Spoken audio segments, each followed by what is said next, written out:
Good day, New Zealand. Barry speaking for Voters' Voice. Hoping you're all well and looking forward to the election coming up on Saturday. A little bit of housekeeping. I need to make a quick apology for a couple of items that I got slightly incorrect last video I made. The first being about North Korea and its intercontinental ballistic missiles, which I said that Russia had provided North Korea. That is not correct. They may have assisted them in building their own, which they most certainly do have now. They have the capability of sending nuclear-powered intercontinental ballistic missiles as far as the USA, I believe. But when I said that Russia had provided them, that is in doubt. Information has since arrived that makes that probably incorrect. So I'd like to make that clear. And the second one was with the Taiwanese elections that I thought were coming up in October or November. They actually are not due until January of 24, which isn't also far away when all said and done. And many of the pundits are estimating that the government will change in Taiwan, and I, for one, heartily hope that does happen. The bulk of the population, according to all the polls, do not support the present government's push for military action against China. They know that it would be a calamity and the end of their society as it functions at present. It would be a calamity, and that's being pushed hard by the USA against the wishes of the population. So if the new election changes the government, it'll be a good thing. While we're on the subject of elections, I've got a confession to make. I voted.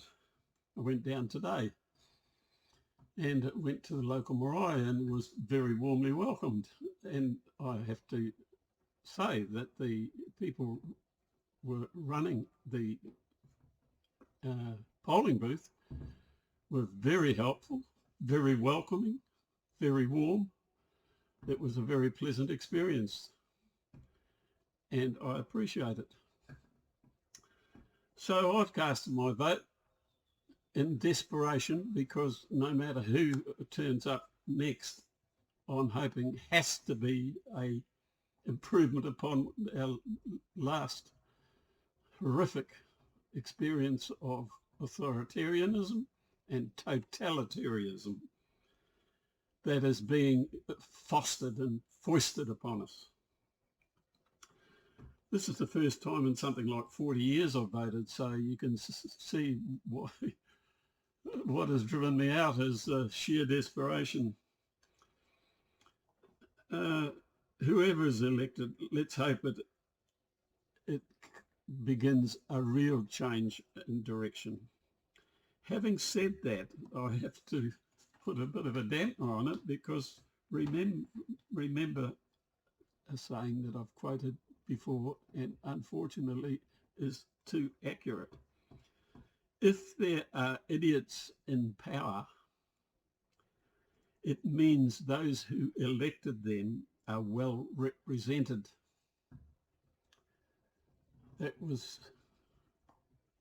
Mahatma Gandhi's quote, which is another way of saying people get the governments they deserve. So let's hope this time round we deserve something a lot better than we've had just recently. USA, as usual, is heating up the propaganda campaign against China and pushing for a war with China. And it would be very happy if it could also organise a war with Iran, using the recent horrific things that are going on between Israel and the Palestinians.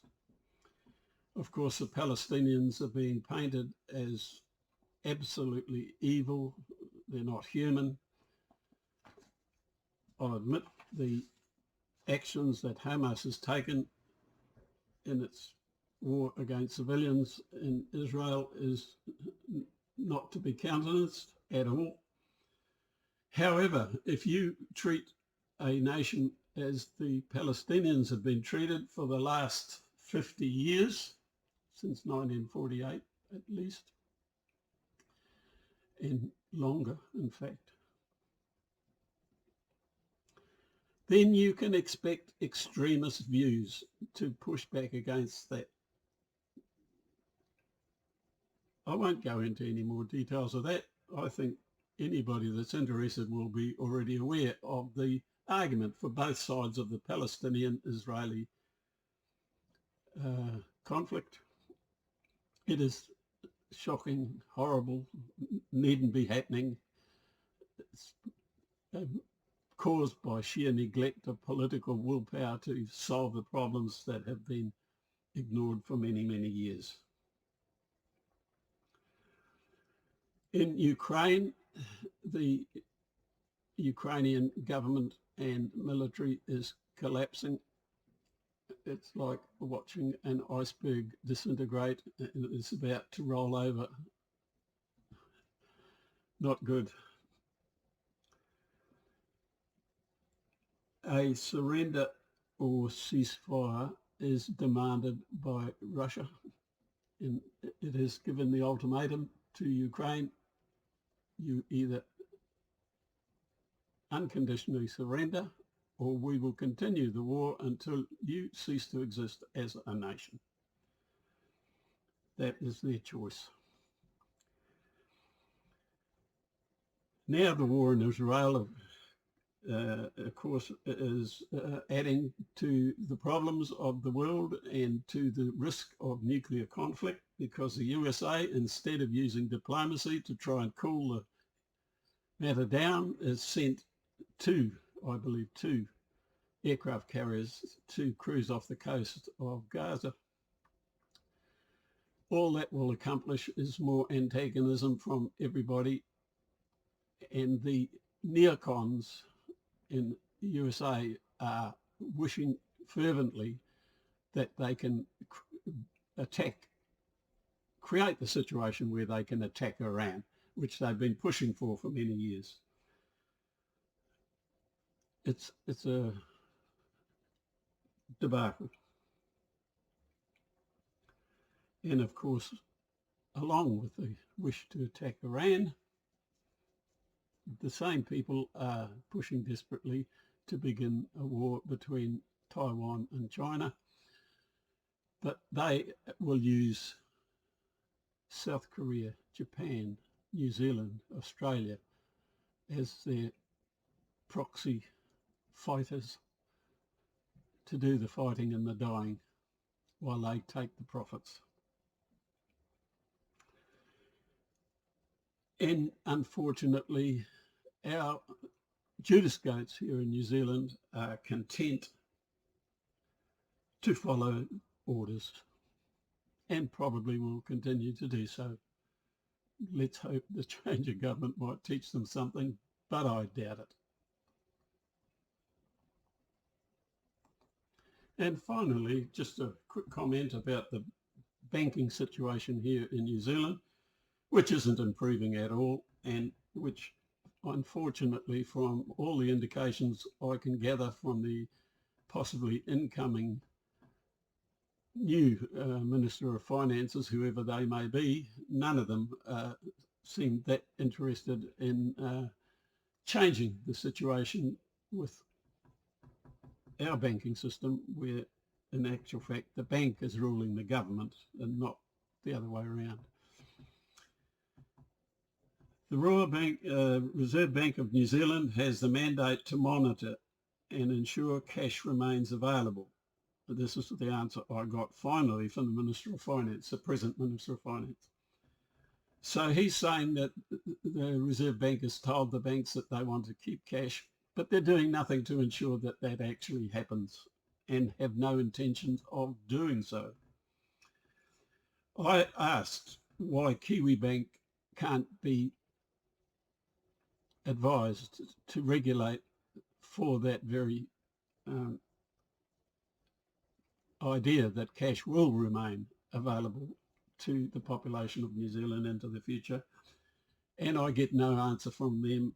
I have suggested the same thing to all the opposition parties. Two of them have replied. One saying that the minister, the proposed minister, in other words, the spokesperson for that party, has seen my letter. That's as far as the acknowledgement went. And ACT Party did give a little more positive reply in that they said, well, it seemed like it would be worthwhile taking under advisement and to contact them again following the elections, particularly if they are in a position of having a real voice in government. So in the future, if they do gain enough seats, I will suggest again to them that they put forward that proposal, because it's a very simple and easy fix to a major problem.